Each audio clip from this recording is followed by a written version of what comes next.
السلام علیکم۔ Daily golf Urdu میں خوش آمدید۔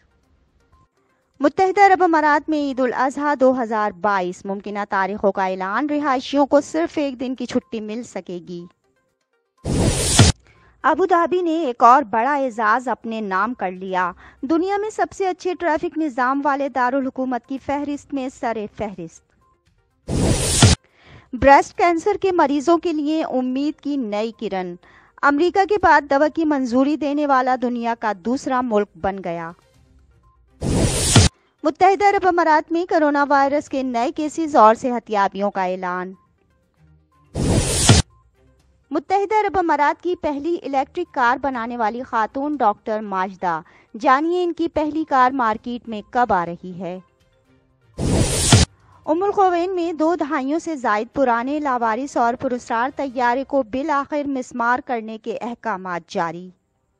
تفصیلات کی جانب بڑھنے سے پہلے اگر آپ نے ابھی تک ہمارے چینل کو سبسکرائب نہیں کیا تو سبسکرائب کے بٹن پر پریس کر دیں اور بیل آئیکن پر کلک کرنا نہ بھولیں۔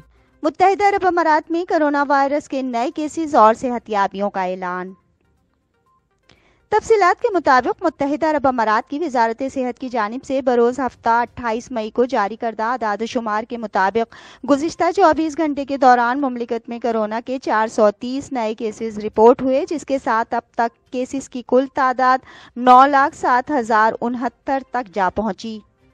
گزشتہ 24 گھنٹے کے دوران صحت یاب ہونے والے افراد کی تعداد 385 بتائی گئی، جس کے بعد اب تک کل صحت یابیوں کی تعداد 8,90,696 تک جا پہنچی، جبکہ گزشتہ 24 گھنٹے کے دوران کرونا سے کوئی ہلاکت ریکارڈ نہیں کی گئی ہے۔ تاہم اب تک کل 2,302 ہلاکتیں ہو چکی ہیں۔ مملکت میں ایکٹیو کیسز کی تعداد 14,071 رہ گئی ہے، جبکہ گزشتہ 24 گھنٹے کے دوران مملکت میں 2,32,901 نئے ٹیسٹ بھی کیے گئے۔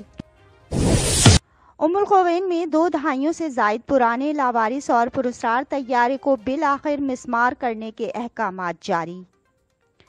تفصیلات کے مطابق ام القوین میں 2 دہائیوں سے زائد عرصے سے ایک لاوارث پراسرار طیارہ موجود تھا، اب زیادہ دیر تک نہیں رہے گا۔ بتایا گیا ہے کہ سوویت دور کا کارگو طیارہ جو بارکوڈا بیچ ریزورٹ کے قریب E11 کے پاس موجود تھا، اب اسے گرایا جا رہا ہے۔ 4 ٹربو فان انجن جو ایک زمانے کے شاندار ہوائی جہاز میں لگتے تھے اور پروں کو مسمار کرنے والی مشینوں سے توڑ دیا گیا ہے اور اب زمین پر بکھرے پڑے ہیں۔ جائے وقوع کے قریب ایک سیکیورٹی گارڈ نے بتایا طیارے کو گرایا جا رہا ہے۔ یہ عمل کچھ دن پہلے شروع ہوا تھا۔ یہ فوری طور پر معلوم نہیں ہے کہ بڑے تجارتی مال بردار جہاز کو مکمل طور پر اسکریپ میں تبدیل کرنے میں کتنا وقت لگے گا۔ ایروناٹیکل ماہرین نے کہا کہ طیارے کو توڑنے کے عمل میں 10 ہفتے یا اس سے زیادہ وقت لگ سکتا ہے۔ انہوں نے کہا کہ انجن کے باقی تیل اور ایندھن کو فسلیج سے نکالنا پڑتا ہے کیونکہ یہ ماحول کے لیے خطرناک ہو سکتے ہیں۔ ابوظہبی نے ایک اور بڑا اعزاز اپنے نام کر لیا، دنیا میں سب سے اچھے ٹریفک نظام والے دارالحکومت کی فہرست میں سر فہرست۔ تفصیلات کے مطابق عالمی نیویگیشن سروسز کمپنی کے 57 ممالک کے 416 شہروں کے سالانہ سروے کی بنیاد پر 2021 کے ٹریفک انڈیکس کے مطابق ابوظہبی کو دنیا کے سب سے کم گنجان دارالحکومت کے طور پر درجہ دیا گیا ہے۔ متحدہ عرب امارات کے دارالحکومت کی نئی درجہ بندی معیارات کے مجموعے پر مبنی ہے، بشمول دن کے مختلف اوقات میں چوراہوں اور سڑکوں پر ٹریفک کی بھیڑ کی شرح بشمول زیادہ ٹریفک کے اوقات ہے۔ مطالعے میں ٹریفک لائٹس کی تعداد اور ان کے پروگرامنگ اور شہر میں ٹریفک کے بہاؤ کی ترقی میں شراکت کا بھی تجزیہ کیا گیا ہے۔ ٹریفک لائٹ سسٹم کے معیار کو ان کی طویل مدتی قابل عملیت اور موسم کی مزاحمت کے لحاظ سے بھی جانچا۔ ابوظہبی میں بھیڑ کی سطح 11% ریکارڈ کی گئی، جو محکمہ بلدیات اور ٹرانسپورٹ کے ذریعے نافذ کردہ ٹریفک مینجمنٹ پلان کے اثرات کو ظاہر کرتا ہے۔ محکمے کی حکمت عملی میں آپریشنل کارکردگی کو بڑھانا، سڑکوں کے اثاثوں اور بنیادی ڈھانچے کو بہتر بنانا اور عوامی نقل و حمل کے اختیارات اور طریقوں کی تعداد میں اضافہ شامل ہے، تاکہ رہائشیوں کے روزمرہ کے معیار زندگی کو بہتر بنانے کے لیے نقل و حمل اور ضروری سہولیات کے زیادہ سے زیادہ استعمال کو یقینی بنایا جا سکے۔ متحدہ عرب امارات کی پہلی الیکٹرک کار بنانے والی خاتون ڈاکٹر ماجدہ، جانیے ان کی پہلی کار مارکیٹ میں کب آ رہی ہے۔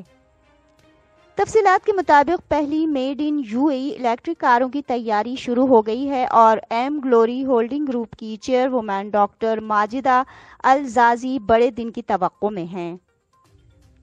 ڈاکٹر ماجدہ نے بتایا کہ الیکٹرک کار کا نام الدامانی DMV 300 ہے۔ ہم نے دبئی انڈسٹریل سٹی DIC میں ایک عارضی فیکٹری قائم کی ہے۔ انتظامات گزشتہ سال اکتوبر میں شروع ہوئے تھے۔ ہم چند دنوں میں پیداوار شروع کر دیں گے۔ امید ہے کہ جون کے آخر تک کاروں کی پہلی کھیپ ہماری فیکٹری سے باہر آ جائے گی۔ اس سال مارچ میں ڈاکٹر ماجدہ نے دیگر اعلیٰ حکام کے ساتھ DIC میں ملک کی پہلی الیکٹرک گاڑیوں کی تیاری کی سہولت کا سنگ بنیاد رکھا۔ فیکٹری 2024 تک مکمل ہو جائے گی۔ دریں اثنا DMV 300 ایک عارضی فیکٹری میں بنایا جائے گا جو DIC میں تعمیر ہونے والی مرکزی فیکٹری سے زیادہ دور نہیں ہے۔ ڈاکٹر ماجدہ نے بتایا کہ میں اور میری ٹیم اس تلاش میں تھے۔ میں اپنی ٹیم کے بارے میں بہت سلیکٹو تھی۔ مجھے آسٹن مارٹن، جنرل موٹرز اور دیگر جیسی اعلیٰ کمپنیوں سے بہترین اور باصلاحیت لوگ ملے۔ متحدہ عرب امارات میں عید الاضحیٰ 2022 ممکنہ تاریخوں کا اعلان، رہائشیوں کو صرف ایک دن کی چھٹی مل سکے گی۔ تفصیلات کے مطابق طویل ویکینڈ الرٹ، اسلامی تہوار عید الاضحیٰ کی ممکنہ تاریخوں کا انکشاف ہوا ہے۔ ہجری قمری کیلنڈر میں اسلامی مہینے کے آغاز کا تعین ہلال کے چاند کے نظر آنے سے ہوتا ہے، تاہم فلکیاتی حسابات کی بنیاد پر ممکنہ تاریخوں کی پیش گوئی کی جا سکتی ہے۔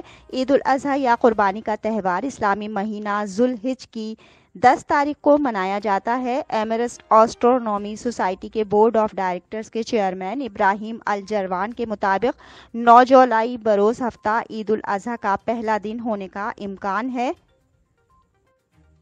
متحدہ عرب امارات کی سرکاری تعطیلات کے کیلنڈر کے مطابق یوم عرفہ جو عید الاضحیٰ سے ایک دن پہلے منایا جاتا ہے، اس دن بھی چھٹی ہے۔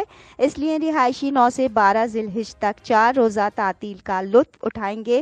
فلکیاتی حسابات کے مطابق یہ ممکنہ طور پر جمعہ 8 جولائی سے پیر 11 جولائی تک ہوگا۔